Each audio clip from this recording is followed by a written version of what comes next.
Station, this is Houston. Are you ready for the event? Houston, we are ready for the event. ABC News Radio, this is Mission Control Houston. Please call station for a voice check.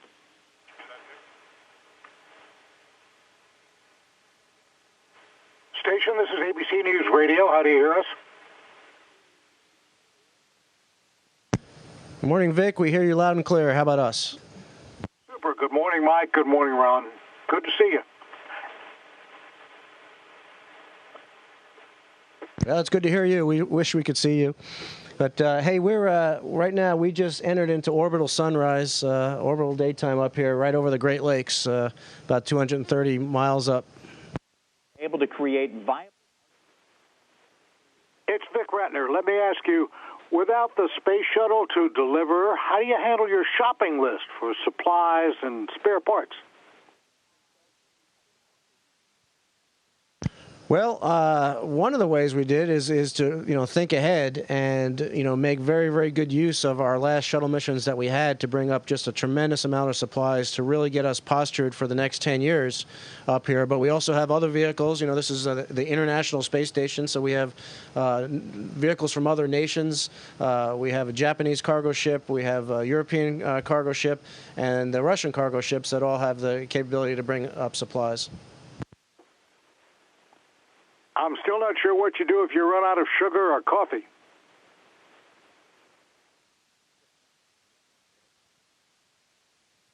Yeah, Vic, it's a good question. When the shuttle departed, they left us with about a year's worth of food. That presents more of a storage problem than a shortage problem, at least for the short term. If we drink up all of a certain flavor of coffee, we'll get used to other kinds. And we are putting together our list of things for next available space on ships that come up, if a certain piece of equipment breaks and things like that.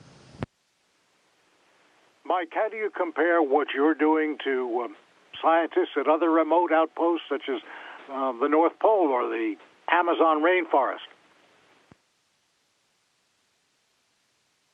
I'd love to go visit those places, but in many ways it's the same. We're in a remote location. We are not the experts in what we do. There's a wide range of different kinds of experiments that we're involved with, and we're not the experts. But we get involved with them. We talk to them. They see video of what we are doing, and so the results are going down to the ground, and we have them, literally looking over our shoulder, so we're the voice-actuated robots, if you will, doing the work for them up here. Can you give Americans an idea of what you're doing up there, what the scientists are doing up there that are going to change our everyday lives? Yeah, Vic, hey, that's a really, really good question. We've had a continuous human presence on board the International Space Station for over a decade. And over the course of that time, we have conducted over 600 experiments on board. And many of those experiments simply cannot be conducted anywhere else. This is a very, very unique environment, this microgravity environment. And it simplifies a lot of the science that we're doing up here. And we've had a lot of work in designing experiments to look at new materials, new medicines, studying the human body, studying the effects of things like osteoporosis. We've had breakthroughs in vaccine development. Salmonella comes to mind. We're looking at ways to have better fuel efficiency, better combustion reactions, better hazardous waste removal. The list goes on and on and on. The objective of our science is to enable humans to go further into the solar system. But by doing that, we are also looking at how to ways to improve life on Earth. And like I said, this is a very, very unique place. The research being conducted up here simply can't be done anywhere else. And I think, the history is going to show that this is an incredible global asset, that the research being conducted on board the International Space Station really is improving the world. And if you give me about another 3 or 4 hours, I could tell you all the other breakthroughs and other science-related activities that we're conducting up here. I promise to come back to you on that at another interview. For now, you're also learning about long-duration space flight, the kind of information you'd need to go to Mars. What are you finding out about what long-duration space flight, what harm it does to the human body?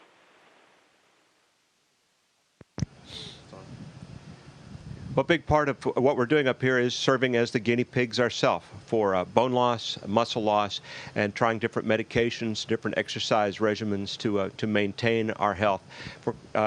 Humans will go to Mars someday, and when they get there, it's a long trip to get there, and when they do arrive, they need to be healthy enough and strong enough that they can get to work without the benefit of doctors and other support personnel that are waiting for them. And so we serve as those guinea pigs, and we can do that in the 6-month time frame that we're up here, which is close to this 8-month type time frame it takes to get to Mars one way. Which one of you is trained as the outer space medical tech if somebody got hurt?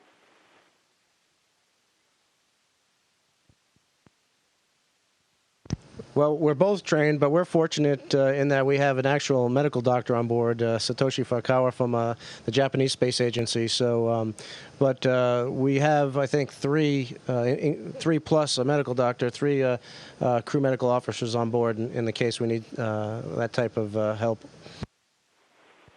Let me ask you one other thing. Do you keep up with the news? I mean, do you know about the stock market cratering yesterday? Can you check your 401ks from up there? We do get the news. A lot of it's a little bit delayed, and we heard a little bit about the rumblings from Wall Street yesterday, and like the rest of the country, the rest of the world, we're hoping that things will turn around now that we've kind of chosen a direction at the national level and are on a path there. You do have internet up there, don't you, Mike?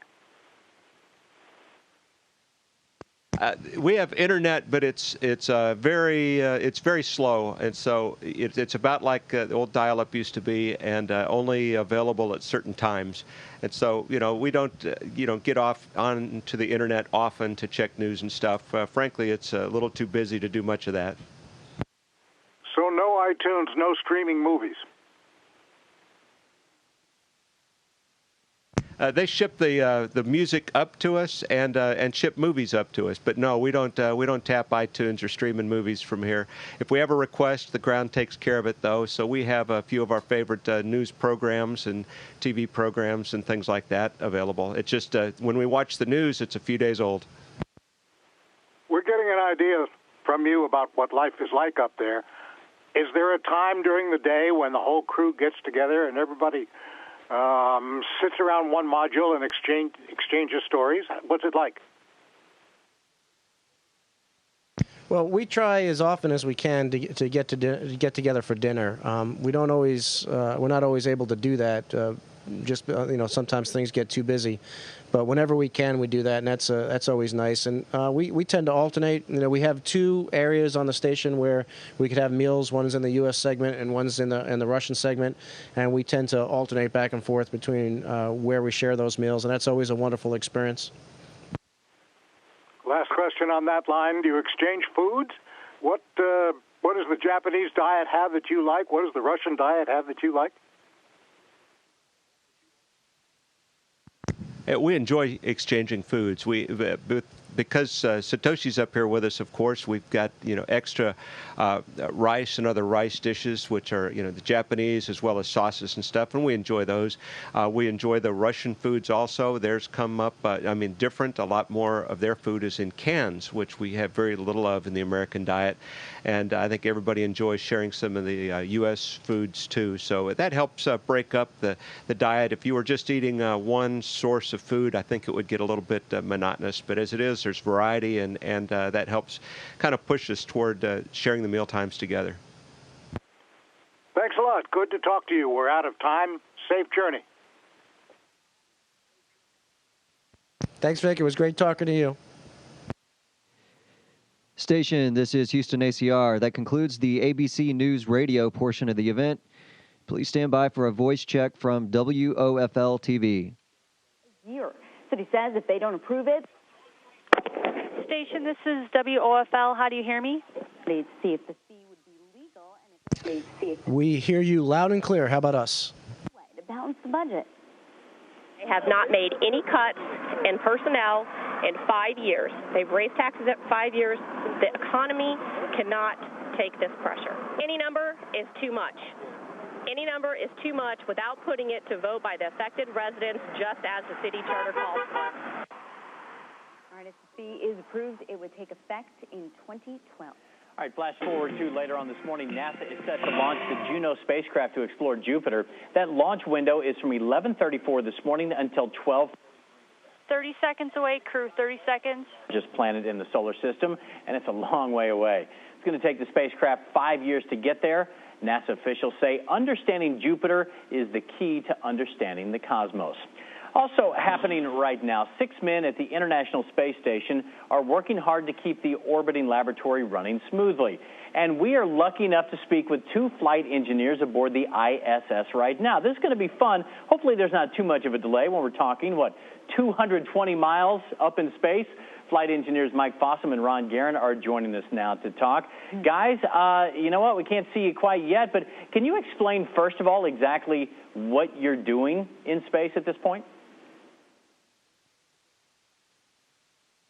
Well, hey, John.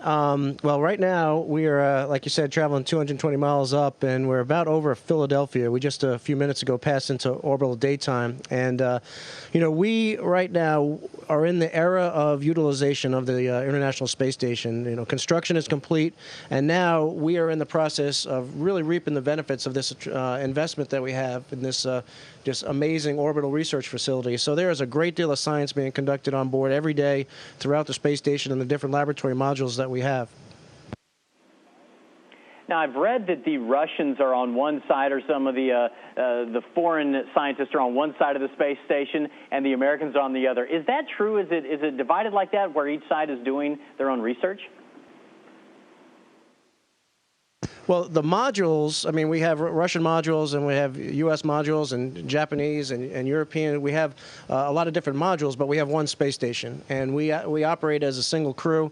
And we have different investigators on the ground that have their experiments going on in different parts of the space station. It tends to be that the Russians are operating, Russian experiments, and the other crew members are operating the experiments from Europe or Japan or the U.S. So, just from a logistics point of view, we're not separated, but we have different facilities. But we have one space station and one crew. And this is up for either one of you guys. A recent report by Tribune newspaper says if something were to happen to the Soyuz where it was not able to get back and forth between Earth and the ISS, there's not a formal contingency plan. How would you guys get back to Earth?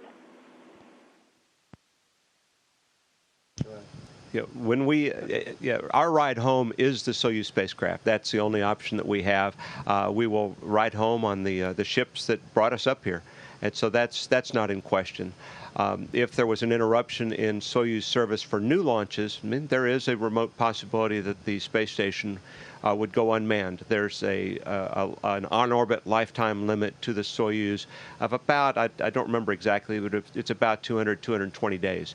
So those ships, the ones we came up in, need to go home. So Ronnie will be going home in early September as planned, and I'll be going home in mid-November. Now, Ron, you're somewhat of a local guy, right? You have some Florida connections and some family in this area. You may not get to talk to them that often. Do you want to say hi to any family members here in Central Florida? Yeah, just say hi to my mom and stepdad in Port St. Lucie. And, all astronauts have ties to the Florida, area, with the Kennedy Space Center and everything. And, we have a very, very special place in our heart for that, amazing national asset, the Kennedy Space Center. But really, the national asset is more in the people at the Kennedy Space Center that, we just want to say shout out to the workforce there at the Kennedy Space Center in Florida. So a very special place in our hearts. Yeah, I know you're a Gator as well. You guys have a unique perspective, obviously, from where you're at. We've been tracking Tropical Storm Emily from the ground. Anything you guys see up there we might need to be concerned about here in Florida?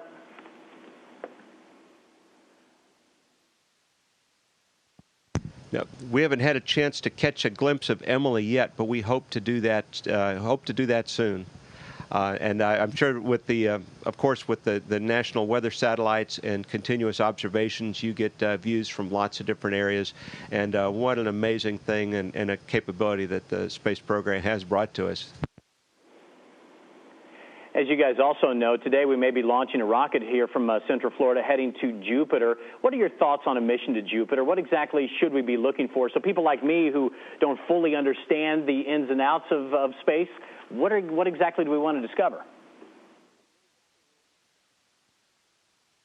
Well, I mean, like anything that we're doing in the space program, we're trying to basically see what's beyond the next hill. We're trying to, increase the understanding of the universe that we have on our planet, and that meets a certain human nature that we have to be curious and to explore.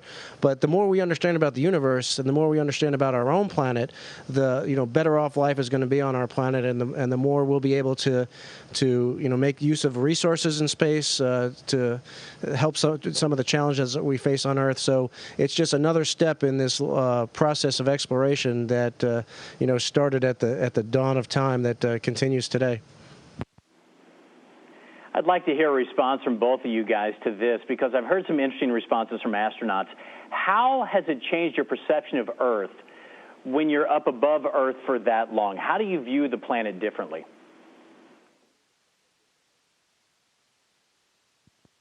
Well, that really is an interesting question, and it's hard to put into words, especially succinctly.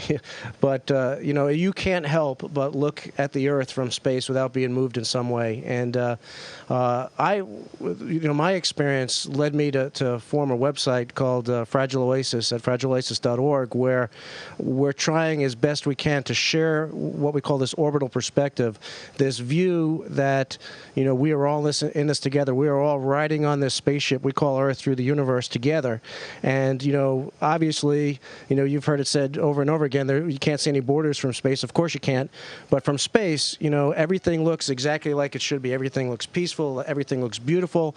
But we see also quite clearly how fragile everything is, and how precarious our situation is, and how much we need to take care of this amazing gift that we've been given. And so I think that's the main thing that we get at. And there's only 6 of us up here right now, and we wish everybody could see this, because if you could see this, I think we'd have a lot less problems on the Earth. Since everybody can't do that, then the best we can do is try and explain and share it as best we can with as many people as we can, because I think it's a really, really important perspective for everybody to have, and that's the perspective that we are all in this together. And I'll hand over to Mike. For me, the first look out of the window on my first space flight, I was struck by the stark and just sheer beauty of our planet from above. It occurred to me immediately that I was kind of looking at it from God's point of view, up above the planet looking down. As I watched, over the days and now months on orbit, you're struck. Another thing that strikes you fairly quickly is when you're looking at the Earth and trying to figure out where you are. It's difficult because you don't have all those colored lines that we draw on maps, and those lines, of course, were drawn by man. And kind of similar to what Ronnie said, the Earth is really one place, and we're all crew. Just like we're an international crew on the International Space Station, and we have to work out our differences and figure out how to work together, cooperate together for everybody's benefit. We're all passengers, we're all crew, really, on Spaceship Earth, and we need to think of it, I think, a little more on not ignoring, but making less of a barrier to those borders. And I don't mean opening the borders, but I mean thinking of the planet as our home, and figuring out how to cooperate and more for the benefit of everybody involved, because we're all in this together. All right, Mike, Fossum, Ron, Garen, flight engineers, thanks so much, guys. Do appreciate it. There'll be a big delay, so we'll just cut over on this next one. You're welcome. Thank you. Station, this is Houston ACR. That concludes the event. Thank you. Okay, thank you. Thank you, ABC News Radio and WOFL TV. Station, we are now resuming Operation Audio Communications. And great job, guys. Those were some very inspiring words.